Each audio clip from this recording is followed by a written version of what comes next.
mga mahal kong taga-subaybay, Sara Duterte ay hindi na makukulong dito sa kaso niya na pagwawala na kinaso sa kanya dahil na-dismiss na ho ang kaso. Napawalan sala itong si Sara Duterte. Alright, welcome back to my YouTube channel. I'm Andes Vlog. Nako, Sara Duterte hindi na ho makukulong dahil na-dismiss ang kanyang kaso. Nako po. Mga kaibigan, kung matatandaan nyo ho, noong taon 2024 na itong si Sara Duterte ay biglang nagwala nung gustong ikulong itong kanyang tauhan na si Attorney Sulaika ay kanyang hinarang, binantayan, subalit habang nakabantay siya po diyan po sa pinagkulungan pansamantala ng kanyang tauhan, siya po ay nagwala at galit na galit ho sa ating gobyerno, galit na galit ho sa Pangulong Bongbong Marcos. Ngayon ho ay na-dismiss ang kaso ho sa kanya, yung kanyang pagwawala. At ngayon ho ay tuwan-tuwa siya dahil hindi na siya nakukulong at pinawala sala siya, mga mahal kung taga-subaybay. Nako ho, ay matindi ho ito, mga kaibigan. Any reaction bago po tayo magpatuloy? Pabor po ba kayo dito sa ibabagi ko sa inyo na kumpirmado na hindi na makukulong itong si Sara Duterte dahil na-dismiss ho ang kanyang kaso tungkol dito sa sinampa sa kanya na pagwawala, mga kaibigan? Kung pabor po kayo or any reaction dito sa napawalang sala at hindi na makukulong itong si Sara Duterte, kung kayo po ay may ibang salubin dito at gusto nyong iparating ang anumang salubin nyo, pwede po kayong magbigay ng anumang public opinion diyan ho sa comment section. Eto, at ibabahagi ko po sa inyo, nandiyan ho ang mainit-init pa na resibo at ipa-plus ko ho diyan ho sa screen. Alam kong dito pa lang yan, nandiyan po sa screen. Alam kong kapag nakita nyo yan, larawan na yan po sa Sara Duterte nung kapanahonan ho siya ay nagwawala dahil pinagtatanggol niya ho itong kanyang tauhan na si Attorney Sulaika. Ay ngayon ho ay may nagsampa sa kanya ng kaso, subalit na-dismiss ho. Eto, maliwanag ho, babasahin ko. Kalakipan larawan ni Sara Duterte. Kilalanin po natin. Alam kong kilala nyo yan sa kalokohan. Itong si Sara Duterte. Quezon City Prosecutor's Office dismiss direct assault, disobedience, grave coercion complaints against Sara security detail. Nako, ay matindi ho ito, mga kaibigan.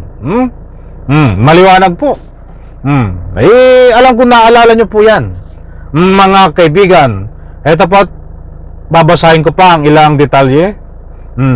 The Quezon City Prosecutor Office dismissed the complaint of direct assault, disobedience, and grave coercion filed against Vice President Sara Duterte and her security detail, Villamor of the Philippine National Police Health Service, by Ban Jason Villamor of the Philippine National Police PNP Health Service. Nandyan din po yung binasa ko. Pilas ko po sa screen, pinito po i-screenshot at ito pa ang katunayan.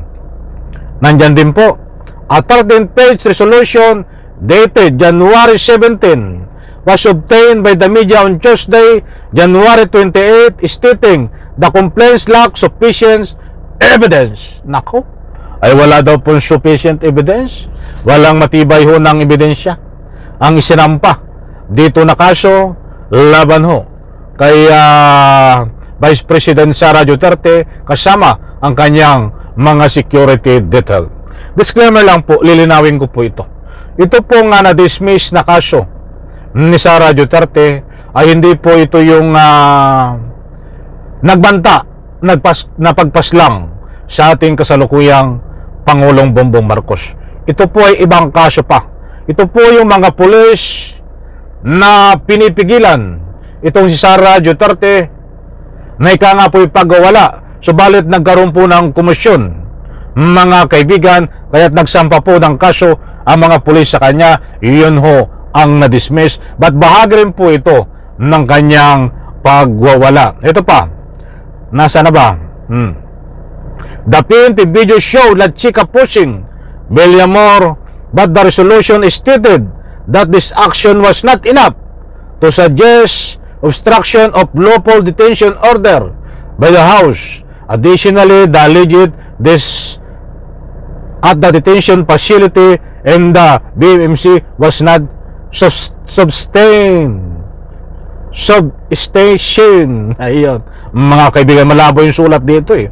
Ha? Basta nandiyan, oh.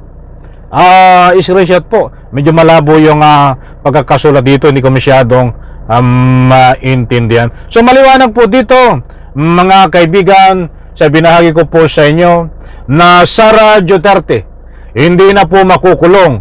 Na-dismiss ang kaso, napawalang sala.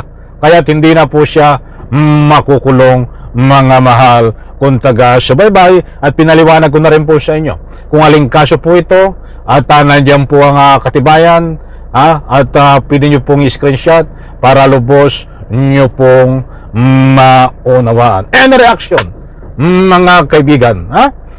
Yan po sa comment section, basers man o hindi.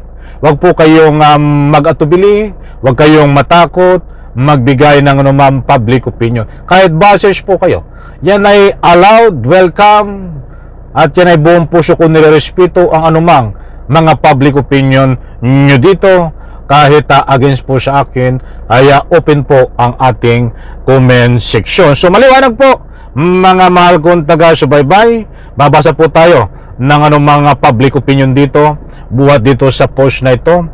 Kaya yung biktima ng mga AJK ay walang tiwala sa mga korte natin, buti na lang may ICC pang maaasahan. So ito po ay hindi pabor. Shoutout Samuel M. Muaji.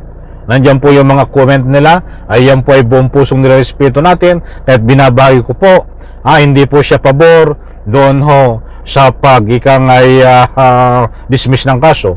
Kaya nga sabi ko, impeachment lang talaga. Abay, gusto kong bumasa ng pabor ng kampi kay Sara Duterte. Wala eh. Natakot silang walang mga bayag. Aba, may immunity ang Vice President, impeachment na lang talaga ICC. May ngipin pa ba? Takot pa Ayun, maraming nagbibigay dito ng salubin nila na hindi sila kontento. Bakit na-dismiss ang kaso na ang katuwiran ay walang ebidensya, samantalang ay may matibay namang ebidensya, dahil nandun ho yung mga pulis na tinutulak habang inaawat itong si Sara Duterte. Kaya't muli kong inuulit, mga mahal kong taga-subaybay, Sara Duterte ay hindi na makukulong dito sa kaso niya na pagwawala na kinaso sa kanya dahil na-dismiss na ho ang kaso. Napawalan sala itong si Sara Duterte.